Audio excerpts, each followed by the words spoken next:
Hey everybody, Questwise here. Welcome back to the library. Today I want to talk about something that I've changed my mind about in a gaming system.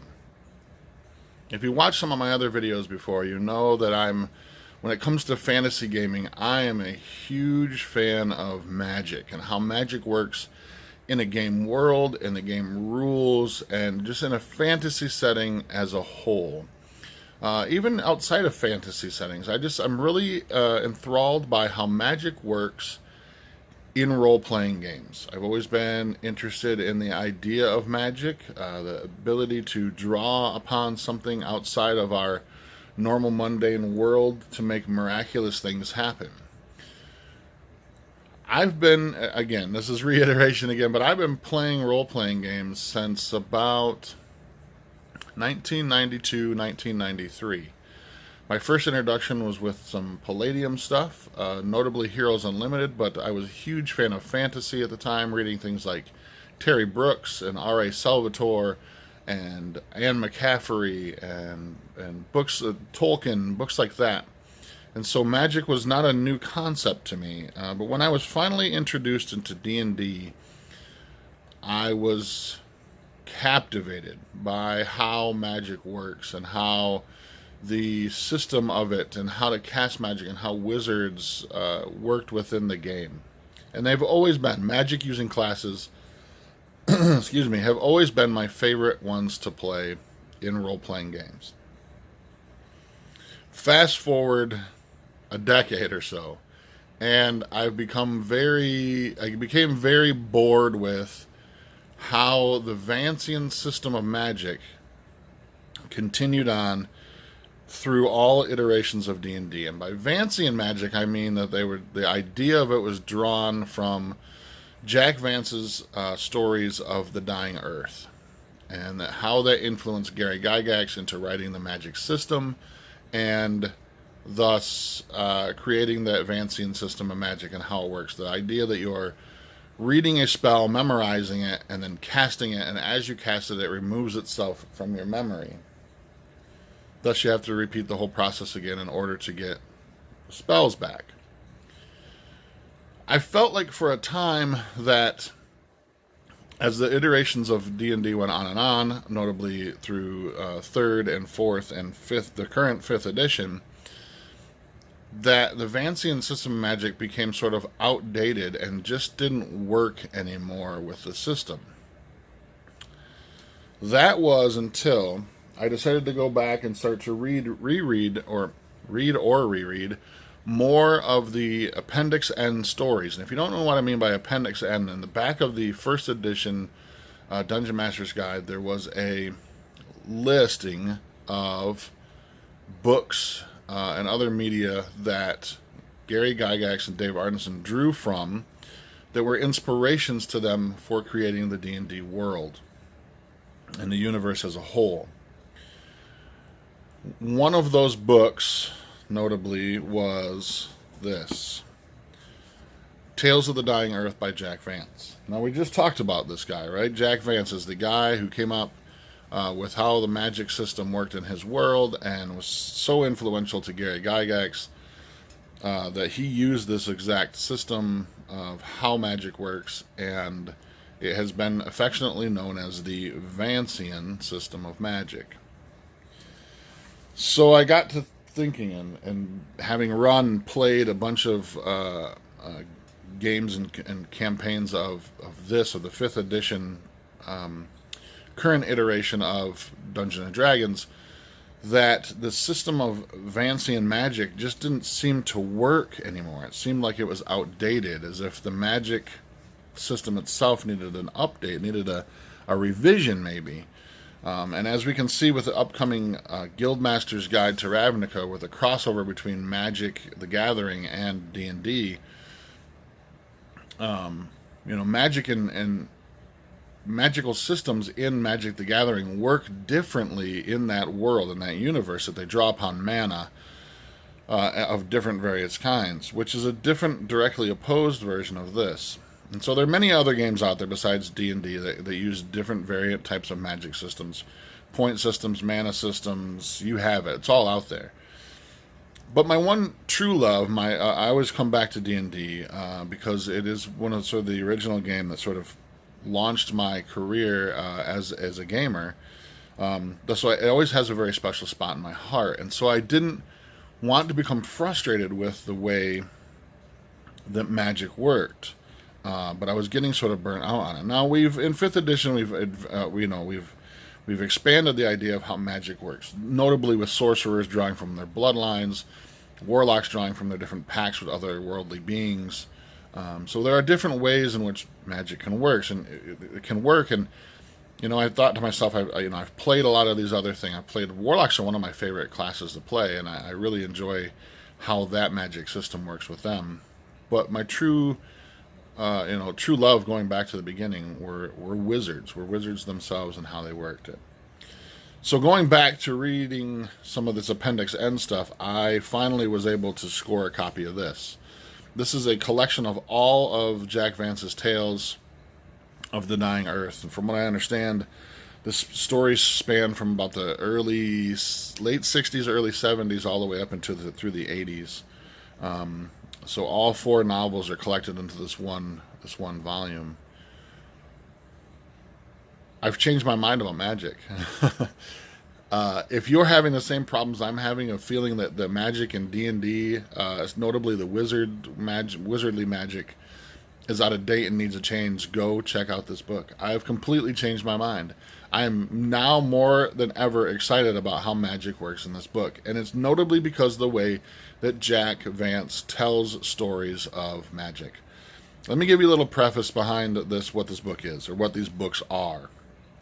It's a sort of a post-apocalyptic stories in an Earth where the sun has begun to die, and it's a big bloated red ball in the sky, and everything's changed from the way technology works to the landscape itself to the way weather and seasons happen. Everything has changed in this universe. So it's kind of a blend of science fiction and fantasy. I would call it definitely science fantasy in that respect, which was very, very popular in the late 60s, early 70s, with other tales of like John Carter of Mars and stories such as that, where technology and magic are sort of mixed together and stuff as well. In these tales, we learn, you see, and it's amazing how much Gary Gygax and Dave Arneson ripped off this guy verbatim, word for word. Prismatic Spray, the spell, is a spell aptly named the same in these stories, and it was ripped off completely and added to D&D. Ion Stones, completely right out of this book. Like, there's no change in how they work or what they do or what they're called, directly out of this volume. I want to read you a couple different passages of the things that changed in my mind out of the Dying Earth that really made me reevaluate the way I think about magic in 5th edition, and how I'm happy that Vancian Magic is still a thing that we use in 5th edition. Okay? So one quote from Jack Vance early on in the Tales of the Dying Earth is, 100 powerful spells, so powerful that Turin's brain could only know but 4 at a time. Instantly gives me that gratification that yes, magic is still powerful. Magic is still a force to be reckoned with. Magic is still an unearthly force that we are manipulating. Players are manipulating in order to create fantastic effects. Okay? Having reread this passage in here really made me believe, or really made me reimagine the way I picture magic and the way wizards deal with magic itself. One other passage reads, "He stared down at the characters and they burned with urgent power, pressing off the page as if frantic to leave the dark solitude of the book." I think a lot of times when we look at magic in D&D in 5th edition, there is this idea that it's a very common thing in the world. And the Player's Handbook actually says that magic is everywhere in D&D. And I think by that sort of statement, we sort of codify it as being sort of mundane, like a warrior's ability to cleave something, right? That magic is just that same ability to sort of like just do something that normal ordinary people cannot achieve. And to some effects it is, but if you rethink about the way that magic is, if you sort of take the Jack Vance idea of magic being this almost like living force, not intelligent per se, but just this living essence of life, that when certain characters, certain letters, certain runes or sigils are brought together in a certain pattern, that we're able to access that magic, that we're able to access a world beyond our own, right? So think of it as being like sort of like the Fey realm, being steeped in magic, and we're able to sort of reach beyond the veil of our mundane world and to try to capture some of the essence and bring it back, and then mold it into a desired effect. Same way in the Forgotten Realms, it talks about the magic being the weave, right? And that we sort of reach into the weave and sort of manipulate the strands of that to do what we want it to do and to get certain spell effects. Thus, like Magic Missile, we're taking small parts of that, whatever you call it, magical essence and or mana or whatever you want to call it, and manipulating it in such a way that we get a desired effect that's repeatable over time. What I find that's really interesting about the Vancian system of magic is to think of magic and think of language as being sort of the essence of that magic, of putting things in a certain order in order to, notably letters and words and runes and sigils, into a certain specific order, that we are able to sort of draw upon the essence of magic and then reimagine it the way we want it to in our world. It changes the way you think about magic. It changes the way magic works in D&D. Wizards then then gain that sort of mysterious aura about themselves. They are able to do things other people can't do, and we sort of get clouded by that because there's so many other fantastic things that every other character is doing in D&D that we seem to forget that that magic is still a very powerful, mysterious force, whether it be a wizardly magic, almost in scientific form, where we're gathering these spells that have been lost or written down, codified in some sort of way, or it be a sorcerer's bloodline that he's actually drawing upon his sort of magical heritage, and or the warlock's ability to simply pull power from a pact that they have made with some sort of demonic entity or some sort of fey being or some otherworldly creature, right? And using those abilities to, again, form those essences into desired forms that we want, whether they be to detect magic, to cast Magic Missile or Fireball, some kind of an offensive spell or some kind of defensive spell. It definitely changes the way you sort of look at magic. I would highly recommend, and this is still in print, this is still an optional thing to buy. I think it retails for $26, $25.99. You can get it from Orb Publishing here. You can get it right directly from their website, or as I highly recommend, to any independent bookstore you can find online. Go check this out. If you're struggling with how magic works in D&D, if you're struggling with how it feels sort of mundane, Jack Vance will change your mind. Now, does this book have some faults? Sure.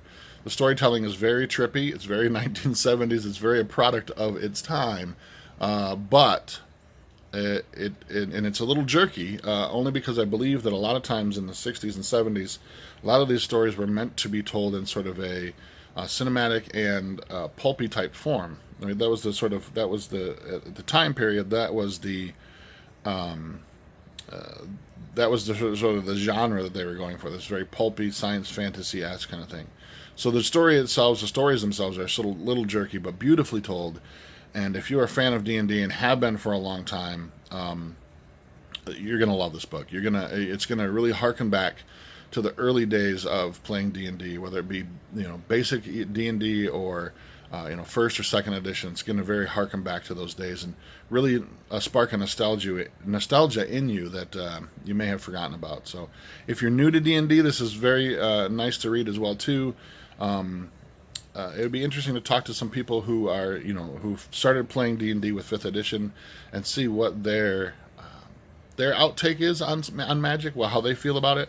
It'd be interesting to do. Maybe I'll do that. Maybe in a future video I'll actually do some interviews with people who started with 5th edition and get their take on how they feel about how Magic works and how the Vancian system works, or if they're even aware that it is called the Vancian system, and this is where it was directly drawn from. But so I just want to pass it along to you today. It's something I've been struggling with for a long time, and how I was really frustrated with Magic and how Magic works in the newer editions of D&D, but how I've fallen in love with how it works and how the Vancian system has really, it's not out of date. It's really not. It's very much alive and a very powerful force, and very unique to how D&D portrays its world and its universes. So until next time, I'm Questwise, and I'm out.